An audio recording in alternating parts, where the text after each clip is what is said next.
안녕하세요. 2026년부터 한국의 저소득층 지원 정책이 정말 대대적으로 바뀐다는 내용이 정말 많은데요. 오늘 저희 목표는 그냥 정책 목록을 읊는 게 아니고요. 이 변화들이 한 사람의 인생에 실제로 어떤 의미를 갖는지 그 그림을 한번 그려보는 겁니다. 예를 들어서 혼자 사시는 68세 어르신이 한 분 계시다고 상상해보죠. 아들은 있지만 형편이 넉넉지 않아서 도움을 주기 좀 어렵고 어르신은 파트타임 일을 하려면 낡은 차가 꼭 필요한 상황이에요. 2026년의 변화가 이분의 삶을 어떻게 바꿀 수 있을지 오늘 저희와 함께 따라가 보시죠. 네, 아주 좋은 접근 방식입니다. 정책은 결국 사람을 위한 거니까요. 오늘의 핵심은 무엇이 바뀌는가, 이걸 넘어서 왜 이렇게 바뀌는가를 파헤쳐 보는 거예요. 그냥 단순히 돈을 더 준다, 이런 차원이 아니고요. 우리 사회의 안전망에 대한 정부의 철학 자체가 어떻게 변하고 있는지를 보여주는 그런 흥미로운 지점들이 많습니다. 그 큰 그림을 함께 그려보겠습니다. 좋습니다. 그럼 그 큰 그림의 첫 번째 조각부터 맞춰보죠. 모든 변화의 시작이 기준 중위 소득 인상이라고 하던데요. 솔직히 이 용어부터가 좀 어렵습니다. 이게 오른다는 게 구체적으로 어떤 의미인가요? 그게 모든 복지 혜택의 문을 여는 뭐랄까 마스터 키라고 생각하시면 정확합니다. 생계, 의료, 주거, 교육 지원 이런 걸 받을 수 있냐 없냐를 가르는 기준선이죠. 이 기준선이 2026년에 약 6.5% 올라가요. 그런데 여기서 정말 흥미로운 지점은 따로 있어요. 아, 뭔가 다른 게 있나요? 네, 전체 인상률보다 수급 가구의 대부분을 차지하는 1인, 2인 가구의 인상률에 더 높게 책정했다는 겁니다. 아, 그러니까 모두에게 똑같이 6.5%를 올려주는 게 아니고 가장 도움이 필요한 분들, 혼자 사시는 어르신이나 부부 가구에게 조금 더 문턱을 낮춰줬다 이 말씀이시군요. 바로 그겁니다. 정책의 초점이 어디를 향하고 있는지 명확히 보여주는 부분이죠. 덕분에 아까 우리가 상상했던 그 어르신 같은 분들이 혜택을 받을 가능성이 일단 더 커지는 거고요. 생계급여만 해도 1인 가구 기준으로 최대 월 82만 원까지 받을 수 있게 되거든요. 와, 82만 원이요? 네. 하지만 정말 중요한 변화는 단순히 금액이 아니라 현실을 반영하기 시작한 기준 완화에 있습니다. 현실을 반영한 기준 완화요? 어떤 게 있을까요? 예를 들어서요. 일하는 청년이 소득이 생기면 지원이 끊길까 봐 오히려 일을 포기하는 경우가 있었거든요. 네, 그런 얘기 들어봤어요. 안타깝죠. 그렇죠. 이걸 막기 위해서 일정 소득은 없는 셈 쳐주는 혜택이 있는데 그 대상 연령을 29세에서 34세로 늘리고요. 공제액도 40만 원에서 60만 원으로 크게 올렸습니다. 일할 의지를 꺾지 않겠다는 거죠. 그리고 아까 그 어르신께 가장 중요할 수 있는 거, 자동차 기준도 크게 바뀌었습니다. 맞아요. 예전엔 그냥 차만 있으면 무조건 안 된다 이런 인식이 강했잖아요. 근데 사실 지방소도시에 사시거나 몸이 불편하시면 생계를 위해서 차가 필수적인 경우도 정말 많거든요. 정확합니다. 이전에는 자동차가 있으면 수급자 선정이 거의 불가능했죠. 하지만 이제 다자녀 가구 기준을 자녀 2명으로 완화하고 생계용으로 볼 수 있는 특정 승합차나 화물차에 대해서는 재산 가치를 따지는 방식을 대폭 완화해 줍니다.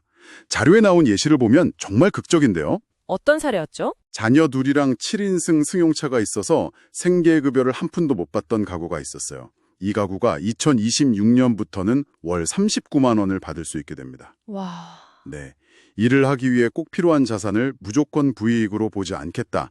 이 정책의 현실적인 변화를 보여주는 아주 좋은 사례입니다. 그렇군요. 그러니까 생계수단을 가졌다는 이유로 생계 지원을 끊는 그런 모순을 드디어 해결하기 시작했다는 거네요. 자, 이렇게 기본적인 소득 지원의 문턱이 현실적으로 바뀌는 건 알겠습니다. 그런데 사실 한 달 생활비보다 더 무서운 게 갑자기 아플 때잖아요. 병원비는 정말 감당이 안 되니까요. 이 부분에서 26년 만에 대격변이 일어난다고요? 네, 어쩌면 오늘 이야기의 하이라이트일 수 있습니다. 바로 의료급여의 간주부양비 제도가 폐지되는 건데요. 여기서 가장 흥미로운 건 이 제도가 과거에 어떤 논리를 가지고 있었는지 들여다보는 거예요. 간주부양비라는 게 자녀에게 소득이 있으면요. 그 자녀가 실제로 부모님께 용돈을 드리든 안 드리든 상관없이 법이 정한 일정 금액을 드린 것으로 간주해서 부모님 소득에 강제로 합산해버리는 제도였습니다. 잠깐만요. 그게 말이 되나요? 자녀랑 연락이 끊겼을 수도 있고 아니면 자녀도 먹고 살기 팍팍해서 도저히 부모님을 도울 형편이 안 될 수도 있잖아요. 그런데도 그냥 가상의 소득을 만들어낸다고요? 바로 그 점이 지난 26년간 수많은 비극을 낳은 지점이었습니다. 실제 소득이 월 67만 원밖에 없는 어르신이 계셨어요. 근데 따로 사는 아들 때문에 36만 원의 유령 소득이 잡혀서 위료급여에서 탈락한 경우가 있었습니다. 이제 이 비현실적인 제도가 사라지고 오직 본인의 실제 소득과 재산만으로 심사를 받게 됩니다. 와, 이건 정말 단순한 정책 수정이 아니라 사회적인 관점의 변화라고 봐야겠네요. 가족이라는 이름으로 개인에게 떠넘기던 책임을 국가가 일부 가져오기 시작했다는 신호 같은데요. 그런데 자료를 보니까 간주부연비는 폐지되지만 부양의무자 기준 자체는 아직 남아있다고 해서 좀 헷갈리더라고요. 이게 그냥 말장난은 아닌가, 정말 실질적인 변화가 맞는 건지 의심이 들기도 하고요. 아주 날카로운 지적이시고 반드시 짚고 넘어가야 할 부분입니다. 결론부터 말하면 말장난이 아닙니다. 아주 중요한 차이가 있어요. 부양의무자 기준이 아직 남아있는 건 정말로 부양 능력이 충분한 자녀들까지 국가가 책임질 수는 없다는 취지입니다. 예를 들어 자녀의 연소득이 1억 3천만 원을 넘거나 재산이 12억 원을 훌쩍 넘는 경우죠. 아, 그런 경우엔 당연히 부양을 해야겠죠. 그렇죠. 그런 분들은 부모님을 부양하는 게 맞다는 사회적 합의가 있으니까요. 하지만 이번 간주부양비 폐지는 부유층 자녀가 아닌 평범한 중산층 혹은 저소득층 자녀를 둔 어르신들을 위한 겁니다. 내 자식도 자기 앞가림하기 바쁜데 그 자식 때문에 내가 아파도 병원에 못 가는 억울한 상황을 막아주겠다는 게 핵심이에요. 아까 우리가 상상한 그 어르신의 아들이 평범한 직장인이라면 이제는 아들 때문에 의료 혜택에서 탈락할 일은 없어지는 거죠. 아, 이제 명확해지네요. 부자의 책임을 면제해주는 게 아니라 평범한 서민 가정의 비극을 막아주는 현실적인 조치군요. 알겠습니다. 이렇게 낡고 비현실적인 제도를 뜯어고치는 거 외에 아예 새로운 방식의 지원책들도 눈에 띄더라고요. 특히 그냥 드림 사업. 이건 이름부터가 파격적인데요. 서류도 없이 그냥 준다고요? 네, 이건 복지 정책의 패러다임을 바꾸는 시도라고 볼 수 있습니다.